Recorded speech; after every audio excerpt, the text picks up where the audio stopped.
BRS Bhavan నుంచి బయలుదేరుతామంటూ కూడా కొంత సమాచారం బయటకు వస్తూ ఉంది. సో ఇదే ప్రధాన కీలకమైన వార్త కింద కనపడతా ఉంది.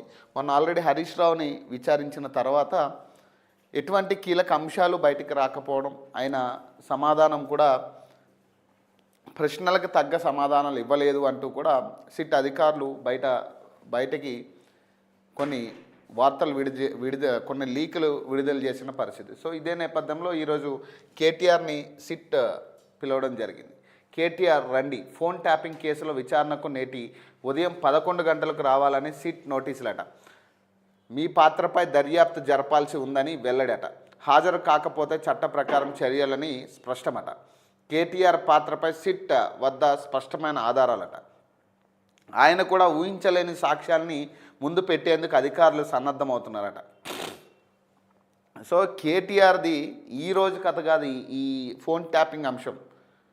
ఫోన్ ట్యాపింగ్ అంశం అనే తెర మీదకి వచ్చినప్పటి నుంచి కూడా కేటీఆర్ పేరు వినపడుతూనే ఉంది, ఈ రోజుకి కూడా. మరి ఈరోజు మళ్ళీ సిట్ అధికారులు ఆయన పిలవడం జరిగింది. మరి వాళ్ళేదో ఆధారాలు ఉన్నాయి, పూర్తి సాక్ష్యాలు ఉన్నాయి, ఆయనకు కూడా తెలియని చాలా సాక్ష్యాలు మేము గ్యాదర్ చేసామంటున్నారు. మరి చట్టపరంగా ఏమైనా చర్యలు తీసుకుంటారంటే అది మరి క్వశ్చన్ మార్కే కనపడతా ఉంది. ఇదేదో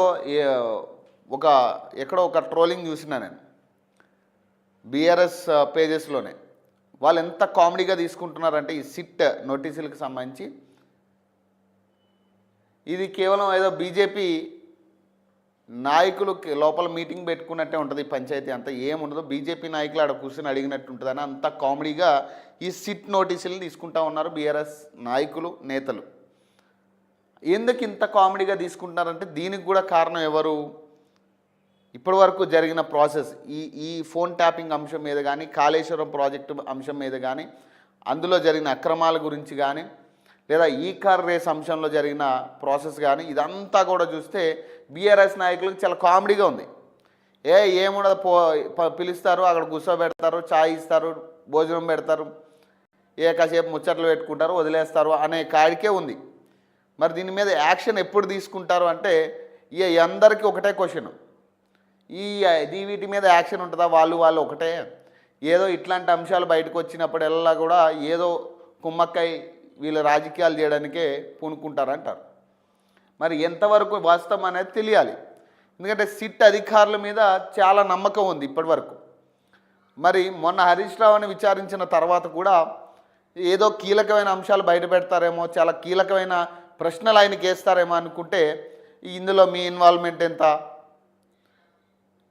మీ ఇన్వాల్వ్మెంట్ ఉందా, ఎవరు ప్రలోభ పెట్టారు వాళ్ళని చేయమని, ఇట్లాంటి క్వశ్చన్స్ కామన్గా అడిగారు. అంతమించి ఆధారాలు చూపించి హరీష్ రావును విచారించిన పరిస్థితులు లేవు. సో ఇదే నేపథ్యంలో ఈరోజు కేటీఆర్ను కూడా మరి కీలక ఆధారాలు ఉన్నాయంటున్నారు, కానీ ఎట్లాంటి ఆధారాలు బయట పెడతారో తెలియదు. ఎందుకంటే ప్రభాకర్ రావు విచారణ తర్వాత ఇదంతా కొంత వేగవంతం అయినట్టుగా కనపడతా ఉంది.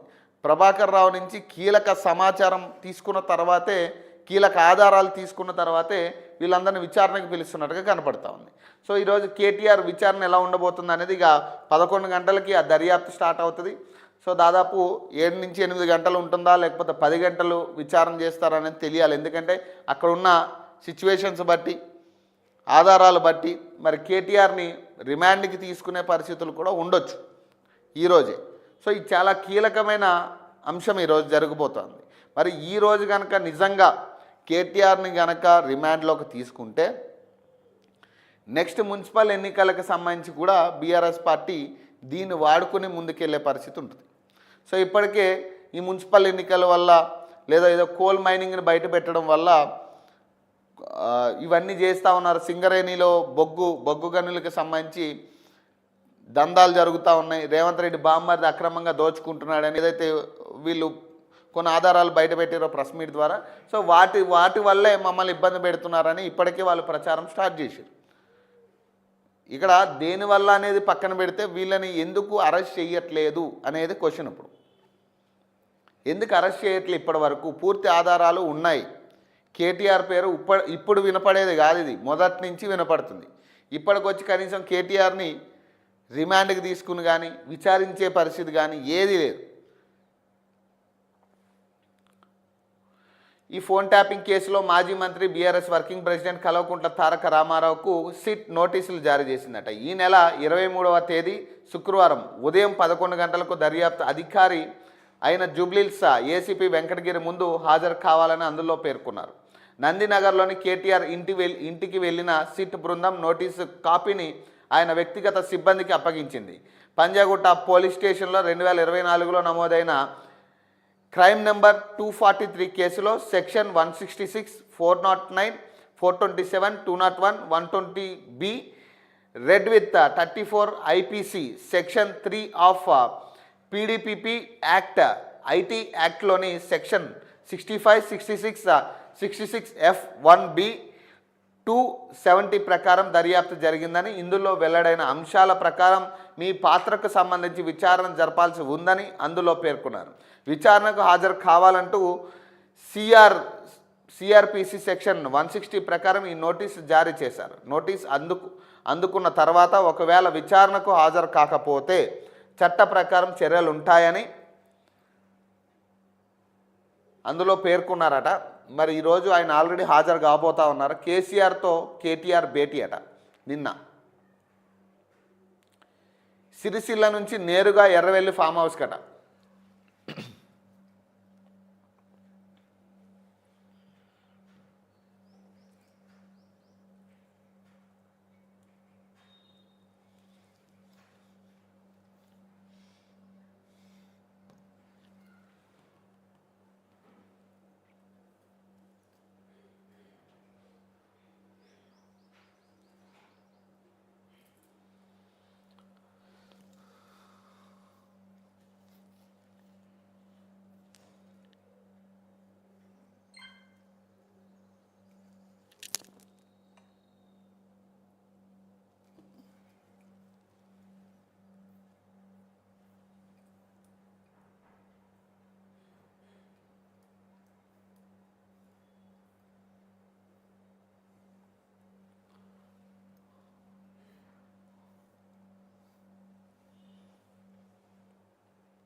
ఇప్పటికే పలువురు విచారణట. బీఆర్ఎస్ ప్రభుత్వ హయాంలో ప్రతిపక్ష నాయకులు, వ్యాపారవేత్తలు, జడ్జిలు, జర్నలిస్టు ఫోన్లను అక్రమంగా ట్యాప్ చేశారనే ఆరోపణలు ఉన్నాయి.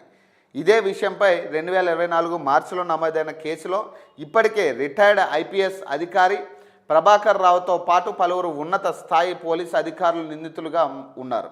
ఎన్నికల సమయంలో నిబంధనలను విరుద్ధంగా ప్రతిపక్షాలు ఇతరులపై నిఘా పెట్టారని, వారి సంభాషణలు విన్నారని, అనంతరం కీలక సాక్ష్యాధారాలను ధ్వంసం చేశారనే ఆరోపణలపై దర్యాప్తు కొనసాగుతున్నది.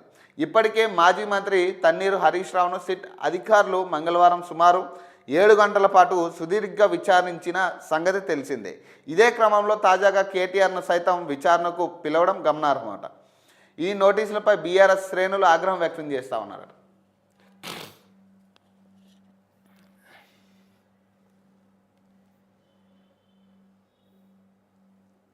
ఇక నెక్స్ట్ కేసీఆర్ అట. త్వరలో గులాబీ బాస్కు సిట్ నోటీసులు ఇచ్చే ఛాన్స్ అట. ఫోన్ ట్యాపింగ్ కేసులో సిట్ దూకుడు పార్టీని ఉక్కిరిబిక్కిరి చేస్తున్న వరుస పరిణామాలట. తాజాగా వర్కింగ్ ప్రెసిడెంట్ కేటీఆర్కు నోటీసులు. వరుస పరిణామాలతో కేడర్లో ఆందోళనట. కంటి మీద కునుకు లేకుండా చేస్తున్న కవిత ఎపిసోడ్. ఫోన్ ట్యాపింగ్ కేసులో సిట్ దూకుడుగా ముందుకు వెళ్తున్నది. ఇందులో భాగంగా ఇప్పటికే మాజీ మంత్రి హరీష్ రావును విచారించిన సిట్ తాజాగా మాజీ మంత్రి బీఆర్ఎస్ వర్కింగ్ ప్రెసిడెంట్ కేటీఆర్కు సైతం నోటీసులు అందించింది. నేడు ఉదయం 11 గంటలకు విచారణకు హాజరు కావాలని సూచించింది. దీంతో రాష్ట్ర రాజకీయాలు ఒక్కసారిగా సంచలనానికి దారితీసినాయి. ఫోన్ ట్యాపింగ్ కేసు తెలంగాణ రాజకీయాలకు మరోసారి కుదిపేస్తున్నది.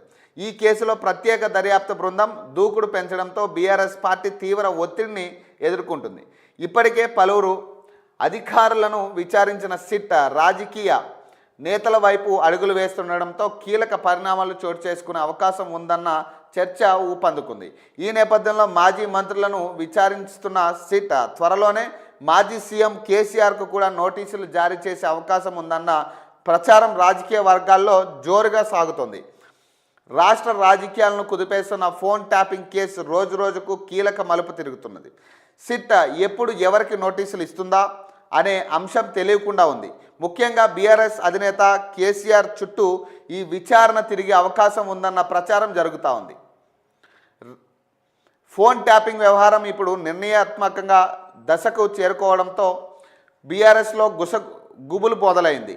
గత ప్రభుత్వ హయాంలో ప్రతిపక్ష నేతలు, వ్యాపారవేత్తలు, చివరకు సొంత పార్టీ నేతల ఫోన్లను అక్రమంగా ట్యాప్ చేశారన్న ఆరోపణలపై సిట్ లోతుగా విచారణ జరుపుతున్నది.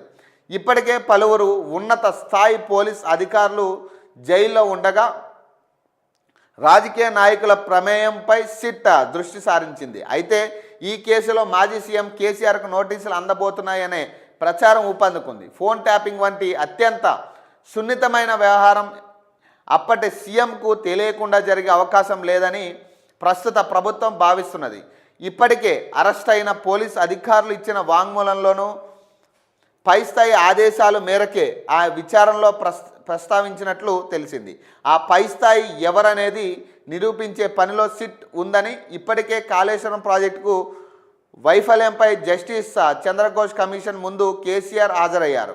ఇప్పుడు ఫోన్ ట్యాపింగ్ కేసులోనూ ఆయనను విచారణకు పిలిచే అవకాశాలు లేకపోలేదని తెలుస్తున్నదట. కారు పార్టీలో